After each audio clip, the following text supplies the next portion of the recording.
இயேசுவில் அன்பிற்குரிய சகோதர சகோதரிகளே, புனித வெள்ளி இன்று ஆண்டவர் இயேசுனுடைய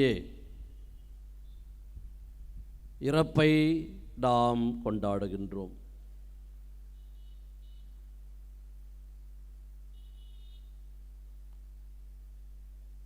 குருத்தோலை ஞாயிறு என்று நான் சொன்னேன். இந்த ஒரு வார காலம் ஒரு பயணம். இந்த பயணம் ஒரு புனித பயணம். இந்த பயணத்தில் நாம் இயேசுவோடு பயணிக்க வேண்டும் என்பதாக பார்த்தோம். அதிலே குருத்தோலை ஞாயிறு என்பது எருசலேம் நோக்கியே இயேசுவின் பயணம், ஒரு அரச பயணம். ஒரு அரசராக அவர் அங்கே வரவேற்கப்படுவதை நாம் பார்க்கின்றோம். கழுதையின் மேல் ஏறி அவர் பவனியாக பயணம் செய்கின்றார் மக்களிடையே எருசலேம் நகருக்குள். நேற்று தினத்தில் நாம் பார்த்தோம் இயேசுடைய இரா உணவு கொண்டாட்டம். அது அன்பின் பயணம் என்பதை நாம் பார்த்தோம். ஏனென்றால் இயேசு நம்மை அன்பு செய்ததின் அடையாளம். அந்த அன்பின் அடையாளத்தை 2 கட்டளைகளாக கொடுத்து நம்மை கடைபிடிக்க சொன்னார். அந்த அன்பின் வெளிப்படையாக தன்னுடைய சிலருடைய பாதங்களை அவர் கழுவினார். எனவே அந்த அன்பின் பயணத்தை நாம் தொடங்கியிருந்தோம்.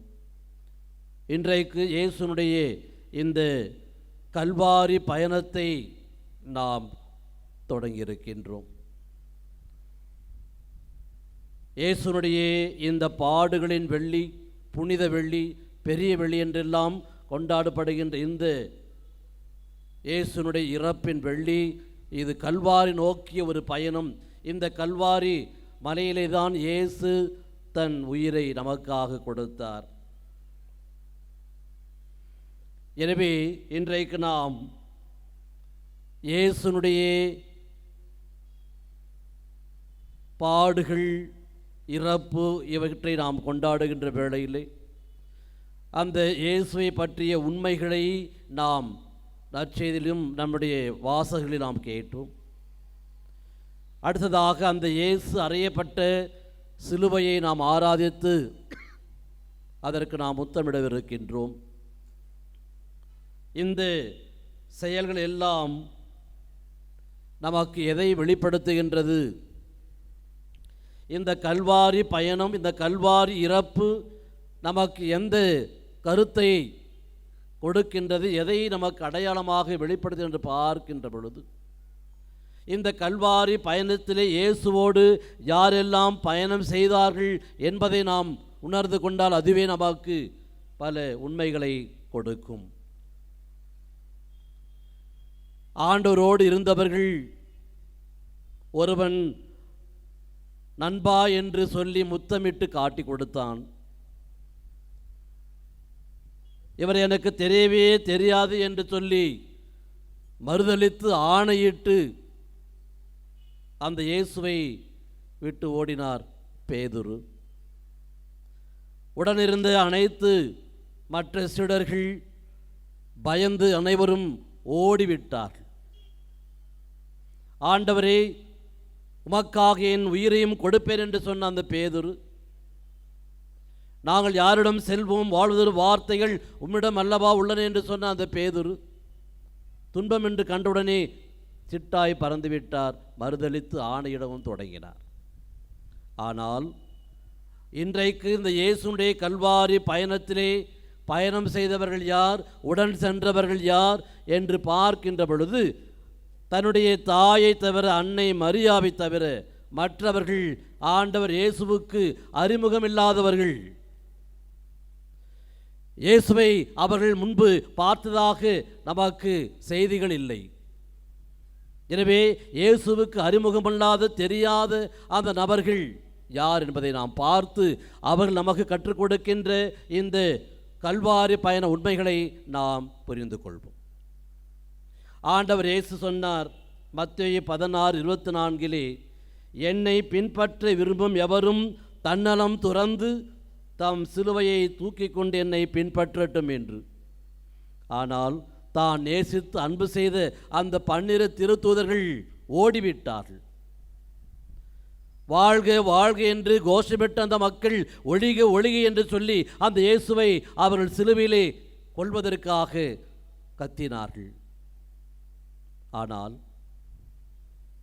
அன்னை மரியாள் ஆண்டவர் இயேசுவோடு அவள் பின் சென்று அந்த கல்வாரி பயணத்திலே இயேசுவின் சிலுவைக்கு பின்னால் அவள் செல்லுகின்றாள். எந்த ஒரு தாய்க்கும் நேரிடக்கூடாத ஒரு நிகழ்வு, ஒரு அவலம் தன் கண் முன்னாலேயே அந்த சிலுவையிலேயே அரை நிர்வாணமாக கொல்லப்படுகின்ற காட்சி, இது எந்த தாய்க்கும் நிகழக்கூடாது. தமிழ் இலக்கியங்களை நாம் படித்திருக்கின்றோம். போருக்கு செல்லுகின்ற தன் மகனே நீ போரில் சென்று புறமுகு காட்டாமல் நீ போரிட்டு வென்று வா, சென்று வா என்று சொல்லியதை நாம் இலக்கியத்திலே படித்திருக்கின்றோம். ஆனால் அவள் செல்ல மாட்டாள், மகனைத்தான் அனுப்பி வைப்பாள்.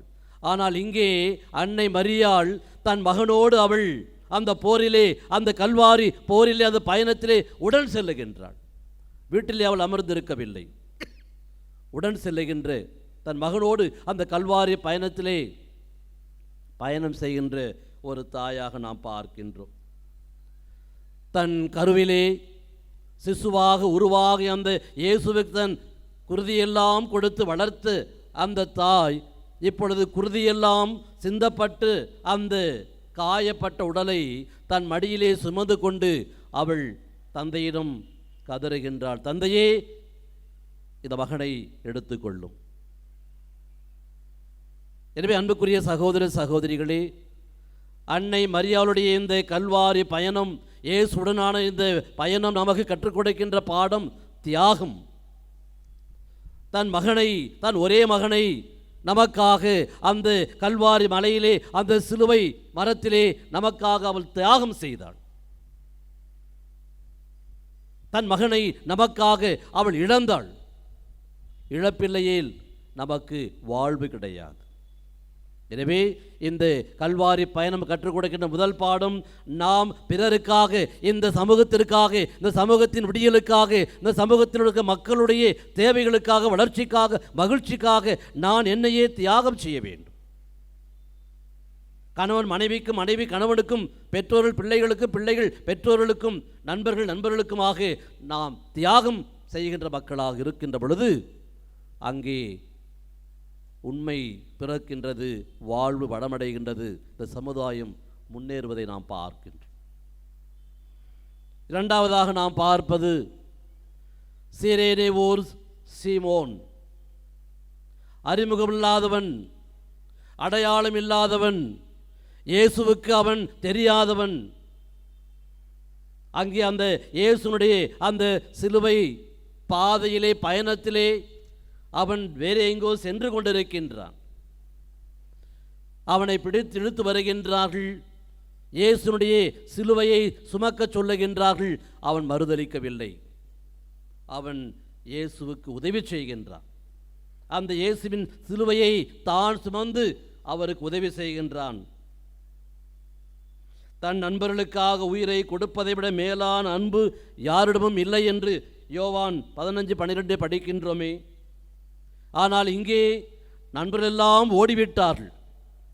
தன்னோடு உணவு உண்டு, தன்னோடு திராட்சரசம் குடித்து அந்த 12 திருத்தூதர்கள் இவரை விட்டு ஓடிவிட்டார்கள். ஆனால் இங்கே இந்த சீமோன் இந்த இயேசுவுக்காக ஒரு நண்பனாக அங்கே சிலுவையை அவன் சுமக்கின்றான். உடுக்கை இழந்தவன் கை போல ஆங்கே இடுக்கன் களைவதாம் நட்பு என்று வள்ளுவனுடைய வாக்கிற்கேற்ப உடை நெகிழ்ந்தவனுடைய கை உடனே உதவி செய்து அதை மானத்தை காப்பதை போல ஒரு நண்பனுடைய துன்பம் வந்தால் அப்போது உடனே சென்று அந்த துன்பத்தை களைவதுதான் உண்மையான நட்பு. ஆனால் இங்கே பார்க்கின்றோம், இந்த இயேசுனுடைய துன்பத்திலே ஓடி சென்று உதவுகின்ற இந்த மனிதன் அடையாளம் இல்லாத, அறிமுகம் இல்லாத சீரேனை ஓர் சீமோன். இவன் நமக்கு கற்றுக் கொடுக்கின்ற பாடம், இவன் வழியாக இந்த கல்வாரி பயணம், இந்த கல்வாரி இறப்பு நமக்கு கற்றுக் கொடுக்கின்ற பாடம் உதவும் கரங்கள். இன்றைக்கு இந்த சமூகத்திலே பிறருக்கென்று உதவும் கரங்கள் இன்றைக்கு இல்லை. பெறுகின்ற கரங்கள், அள்ளி எடுத்துக்கொள்ளுகின்ற கரங்கள், இவைகள் தான் இருக்கின்றன. ஆனால் உதவி செய்கின்ற, ஓடி சென்று காப்பாற்றுகின்ற உதவும் கரங்கள் இன்றைக்கு குறைவாகவே இருக்கின்றன. எனவே ஆண்டவரே ஆண்டவரே நான் உன்னை அன்பு செய்கிறேன் என்று சொல்லிவிட்டு அந்த ஆண்டவருடைய பிம்பங்களாக இருக்கின்ற நம்முடைய சகோதர சகோதரருடைய துன்பங்களை கண்டும் காணாமல் வாழா இருந்தால் நம்முடைய இந்த ஜபத்திற்கு என்ன அர்த்தம்? எனவே அன்புக்குரியவர்களே, இந்த சீமோன் கற்றுக் கொடுக்கின்ற இந்த கல்வாரி பயண பாடம் உதவும் கரங்களாக நாம் இன்றைக்கு செயல்படுவோம். மூன்றாவதாக வெரோனிக்காள். அவளும் அடையாளம் இல்லாதவள், அறிமுகம் இல்லாதவள், திடீரென்று அந்த கூட்டத்திற்குள் பாய்கின்றவள்.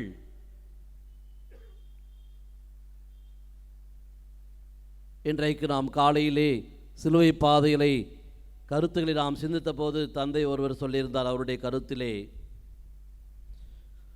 முகம்தான் ஒருவருக்கு அழகை கொடுக்கின்றது, முகம்தான் ஒருவரின் அடையாளத்தை காட்டுகின்றது, முகம்தான் இந்த ஐம்புலன்களையும் அடக்கியிருக்கின்ற அனைத்தையும் தாங்கி நமக்கு வெளிப்படுத்துகின்றது. இந்த முகம்தான் ஒருவரின் உள்ளத்து உணர்வுகளை அடுத்தவருக்கு வெளிப்படுத்துகின்றது. அப்படிப்பட்ட ஆண்டவர் இயேசுனுடைய முகம், இயேசுனுடைய கண்களை பார்த்து அந்த இயேசுவை பின்தொடர்ந்த அந்த முதல் சீடர்கள், இன்றைக்கு அந்த முகம் அலங்கோலமாக அசிங்கமாக இருப்பதை பார்த்து எத்தனையோ பேர் பார்த்தார்கள், எத்தனை பேர் அங்கே அந்த சிலுவையின் பின்னால் சென்றார்கள். ஆனால் ஒரே ஒரு பெண் வெரோனிக்காள் ஓடி சென்று அத்தனை காவலர்கள் மத்தியிலும் ஓடி சென்று அவள் இயேசுடைய முகத்தை துடைக்கின்றாள். பூ ஒன்று புயலாக மாறுகின்றது. வெரோனிக்காள் என்ற பெண் ஒரு வீர பெண்ணாக, ஒரு வீர மங்கையாக அங்கே செயல்படுகின்றாள். அவள் கற்றுக் கொடுக்கின்ற பாரம் வீரமுடையவர்களாக, துணிச்சல் மிக்கவர்களாகவும் வாழ வேண்டும். இயேசுனுடைய சாட்சிகளாக நாம் வாழ வேண்டும் என்று சொன்னால், இயேசுனுடைய போதனைகளை நாம் வார்த்தையை போதிக்க வேண்டும் என்று சொன்னால் துணிச்சல் வேண்டும், தைரியம் வேண்டும், வீரம் வேண்டும். இன்றைக்கு எத்தனையோ கிறிஸ்தவர்கள் வடநாட்டிலே கொல்லப்படுகின்றார்கள், தெருக்களில் இழுத்து செல்லப்படுகின்றார்கள், மானபங்கப்படுத்தப்படுகின்றார்கள். அங்கெல்லாம் யார் வீரத்தோடு துணிச்சலோடு செல்லுகின்றார்? இல்லையே. எனவே இன்றைக்கு இந்த வீரம், இந்த துணிச்சல் குறைந்து விட்டது. இயேசுவுக்காக என்னையே கொடுக்கின்ற அந்த துணிச்சல், அந்த வீரம் என்னிடம் குறைந்து விட்டது. எனவேதான் நான் பெற்ற அந்த விசுவாசத்தை கட்டிக்காக்க முடியாமல் நான் இன்றைக்கு தவித்துக் கொண்டிருக்கிறேன், தத்தளித்துக் கொண்டிருக்கின்றேன். எனவே இந்த வெரோனிக்காள் இந்த இயேசுனுடைய பயணத்திலே, கல்வாரி பயணத்திலே உடன் சென்றவள் நமக்கு கற்றுக் கொடுக்கின்ற பாரம், நாம் அனைவரும் நம்முடைய நம்பிக்கைக்காக, விசுவாசத்திற்காக நாம் சாட்சிகளாக வாழ வேண்டும், துணிச்சல் மிக்கவர்களாக, வீரம் உடைய மக்களாக நாம் வாழ வேண்டும். நான்காவதாக நாம் பார்க்கின்றோம், எத்தனையோ பெண்கள் அங்கே இருந்தார்கள். எத்தனையோ பெண்கள் இயேசுடன் நலன்களை பெற்றார்கள், புதுமைகளை பெற்றார்கள், வல்ல செயல்களை பெற்றார்கள். ஆனால் அங்கே இயேசுவுக்கு அந்த சிலுவைக்கு பின்னால் சென்றவர்கள், பயணம் சென்றவர்கள், அறிமுகமில்லாத அந்த எருசலேம் பெண்கள் இயேசுனுடைய அந்த துன்பங்களை பார்த்து அவர்கள் கதறுகின்றார்கள். இயேசு தான் வாழ்ந்த காலத்திலே 2 காரியங்களுக்காக அழுதார் என்று நமக்கு தெரியும். ஒன்று, தான் அன்பு செய்த லாசர் இறந்துபட்ட பொழுது அவருக்காக கண்ணீர் வடித்தார். இரண்டாவதாக, இந்த எருசலேம் நகரிலே வாழுகின்ற மக்கள் வணங்கா கழுத்துடைய மக்களாக, மனம் திரும்ப முடியாத மக்களாக வாழ்ந்த காரணத்தினாலே மெசியாவை ஏற்றுக்கொள்ள தயங்கிய அந்த காரணத்திற்காக அவருடைய வரப்போகின்ற துன்பத்தை நினைத்து அவர்களுக்காக கண்ணீர் வடித்தார். எனவே இந்த எருசலேம் பெண்கள், இந்த இயேசுவோடு கல்வாரி பயணத்திலே உடன் சென்றவர்கள் நெஞ்சிலே ஈரமுடையவர்களாக இருந்ததால் தான் அந்த இயேசுவுக்காக கண்ணீர் விட்டார். எனவே இன்றைக்கு அவர்கள் நமக்கு கற்றுக் கொடுக்கின்ற பாடம், நாம் அனைவரும் ஈரமுள்ள மக்களாக, ஈரம் சுரக்கின்ற இதயமுள்ள மக்களாக, அடுத்தருடைய துன்பங்களை, கஷ்டங்களை, வேதனைகளை பார்க்கின்ற பொழுது துடிக்கின்ற மக்களாக அந்த ஈரம் நம்மோடு இருக்க வேண்டும். ஈர வற்றிப்போய் பாலைவன மக்களாக, இறுகிய மக்களாக நாம் வாழ முடியாது. கல்லான இதயத்தை எடுத்து வீடு, ஏமை கனி உள்ள நெஞ்சுடனே வாழ வீடு, எம்மையே நாங்கள் மறக்க வீடு, கொஞ்சம் ஏழையோர் துன்பம் நினைக்க வீடு. என்னை நான் மறக்க வேண்டும், ஏழையரின் துன்பத்தை நான் நினைக்க வேண்டும். அங்குதான் ஈரம் சுரக்கும் ஈரமுள்ள இதய மக்களாக நாம் வாழ வேண்டும் என்று இந்த எருசலேம் பெண்கள் கல்வாரி பயணத்தின் பாடமாக நமக்கு கற்றுக் கொடுக்கின்றார். இறுதியாக இயேசுவோடு அந்த கல்வாரி பயண இறுதியிலே அந்த சிலுவையின் மரத்தின் அடியிலே நின்றவர்கள் யார்? தான் அன்பு செய்த சீடன் யோவான் மற்றும் அங்கிருந்த மகதலா மரியா, யாக்கோபு, யோசேப்பு ஆகியோரின் தாய் மரியா, செபதேவின் மக்களுடைய தாய், இவர்கள் நின்று கொண்டிருந்தார்கள். மத்தேயு 27:55-56 சொல்லப்படுகின்றது, கலிலேயாவிலிருந்து இயேசுவை பின்பற்றி அவருக்கு பணிவிடை செய்து வந்த பல பெண்களும் அங்கு இருந்தார்கள். அவர்கள் தொலைவில் நின்று உற்று நோக்கி கொண்டிருந்தார்கள். அவருடைய மகதலா மரியாவும், யாக்கோபு, யோசேப்பு ஆகியோரின் தாய் மரியாவும், செபதேயின் மக்களுடைய தாயும் இருந்தார்கள். சிலுவை அருகிலே இயேசுவின் தாயும் தாயின் சகோதரியும் கிலோப்பாவின் மனைவியுமான மரியாவும் மகதலா மரியாவும் நின்று கொண்டிருந்தனர். இயேசு தம் தாயையும் அருகில் நின்று தம் அன்பு சீடரையும் கண்டு தன் தாயிடம், அம்மா, இவரே உன் மகன். நான் அன்பு செய்த சீடரை பார்த்து, இவரே உம் தாய். அன்புக்குரியவர்களே, இங்குதான் நாம் பார்க்கின்றோம் நம்முடைய சீடத்துவம். இயேசுவை பின் சென்று செல்ல விரும்புகின்றவர்கள் தன்னையே மறுத்து தன் சிலுவையை சுமந்து அவரை பின் செல்ல வேண்டும் என்று வாசியை கேட்டோமே. இதோ அவரோடு உடன் சென்றவர்கள் இந்த கொஞ்சம் பேர் தான், 10 பேர். மற்றவர்கள் எங்கே? உயிர் பெற்றவர்கள், பார்வை பெற்றவர்கள், நடக்க முடிந்தவர்கள், கை சூமி போனவன், கைகளை பெற்றவன் எங்கே போய்விட்டார்கள்? இந்த இயேசுவோடு கல்வாரி பயணத்திலே உடன் சென்றவர்கள், அறிமுகம் இல்லாத, அடையாளம் இல்லாத, இயேசுவுக்கு தெரியாத இந்த மக்கள் அந்த கல்வாரி பயணத்திலே இயேசுவோடு உடன் சென்று தங்களுடைய நல்ல செயல்களை அவர்கள் காண்பித்தார்கள். எனவேதான் அந்த கல்வாரி பயணம் நமக்கு கற்றுக் கொடுக்கின்ற இந்த பாடங்கள் உண்மையான சீடத்துவம்.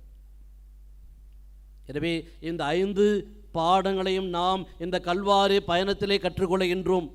தியாகம், உதவும் கரங்களாக, வீரமுள்ள மக்களாக, தைரியமுள்ள கிறிஸ்துவின் சாட்சிகளாக வாழுகின்ற மக்களாக, ஈரம் நிறைந்த இதயம் கொண்டவர்களாக, பிறருக்கு உதவி செய்கின்ற, பிறருடைய துன்பங்களை கண்டு கண்ணில் கண்ணீரை வடிக்கின்ற மக்களாக, இயேசுவோடு உடன் சென்று அவருக்காக அந்த இயேசுனுடைய இறை ஆட்சியை வெளிப்படுத்துகின்ற, போதிக்கின்ற உண்மையான சீடர்களாக, இப்படித்தான் இந்த கல்வாரி பயணம், அதிலே பயணம் செய்தவர்கள் நமக்கு கற்றுக் கொடுக்கின்றார்கள். அங்கே நாம் பார்க்கின்றோம், இயேசுவை பார்த்து என்ன சொல்லுகின்றார்? நீ மெசியாதானே, உன்னையும் என்னையும் காப்பாற்று ஒருவன் கத்துகின்றான். பிறரை விடுவித்தவன் இவன், கடவுளின் மெசியாவும் தேர்ந்து கொள்ளப்பட்டவனும் ஆனால் தன்னையே விடுவித்துக் கொள்ளட்டும் என்று கொக்கரிக்கின்றார்கள். நீ யூதரின் அரசனாய் உன்னையை காப்பாற்றிக்கொள், நீ இறைமகன் என்றால் சிலுவையிலிருந்து இறங்கி வா. கோவிலை இடித்து 3 நாள் கட்ட சொன்னவனே, உன்னையே விடுவித்துக்கொள். இதெல்லாம் அந்த கல்வாரி பயணத்திலே, கல்வாரி மலையிலே இயேசு சந்தித்த இகழ்ச்சிகள், இகழ்வான பேச்சுகள்.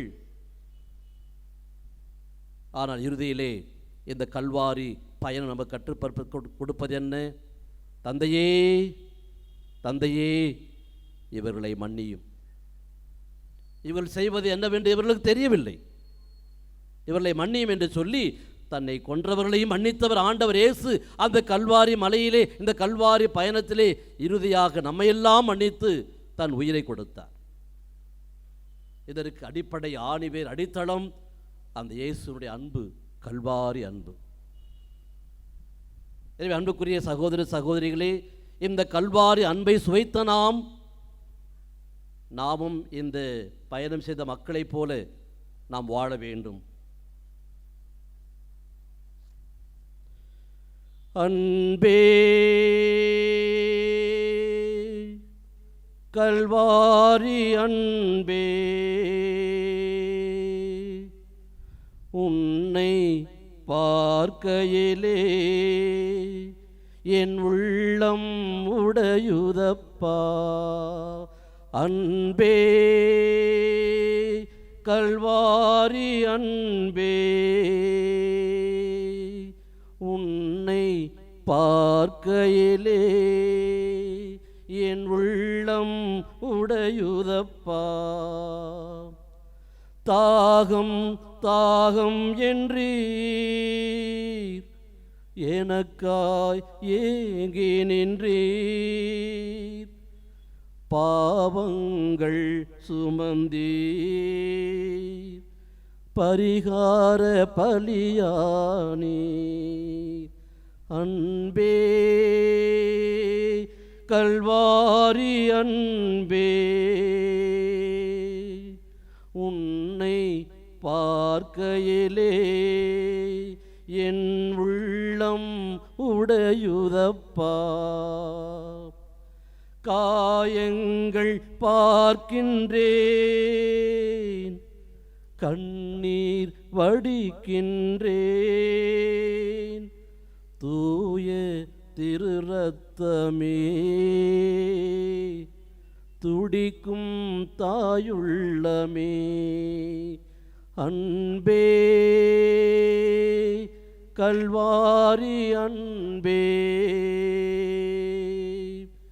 உன்னை பார்க்கையிலே என் உள்ளம் உடையுதப்பா. அணைக்கும் கரங்களிலே ஆணிகளா சுவாமி, நினைத்து பார்க்கையிலே நெஞ்சம் உருகுதையா. அன்பே, கல்வாரி அன்பே, உன்னை பார்க்கையிலே என் உள்ளம் உடையுதப்பா. நெஞ்சிலே ஓர் ஊற்று நதியாய் பாயுதையா. மனிதர்கள் மூழ்கணுமே, மறுரூபமாகணுமே. அன்பே, கல்வாரி அன்பே, உன்னை பார்க்கையிலே என் உள்ளம் உடையுதப்பா. இந்த கல்வாரி அன்புதான் இந்த கல்வாரி பயணத்தை மேற்கொண்டு அந்த கல்வாரியிலே தன் உயிரை கொடுக்க வைத்தது நமக்காக. இன்று அந்த கல்வாரி இறப்பை கொண்டாடி கொண்டிருக்கின்றோம். இந்த கல்வாரி பயணம் கற்றுக் கொடுத்த பாடங்களை உள்வாங்க வேண்டாமா? வாழ்விலை நாம் கொண்டிருக்க வேண்டாமா? அதை வாழ்ந்து காட்ட வேண்டாமா? இந்த கல்வாரி அன்பை சுவைத்த நாம் அந்த அன்பை பிறரோடு பகிர்ந்து வாழ வேண்டாமா? நாம் அனைவரும் மறுரூபம் ஆக வேண்டாமா? சிந்திப்போம். ஆண்டவருடைய பாடுகள் நம்முடைய பாவங்களுக்கு கழுவாயாகட்டும். தந்தை, மகன், தூய ஆவியாரின் பெயராலே ஆமென்.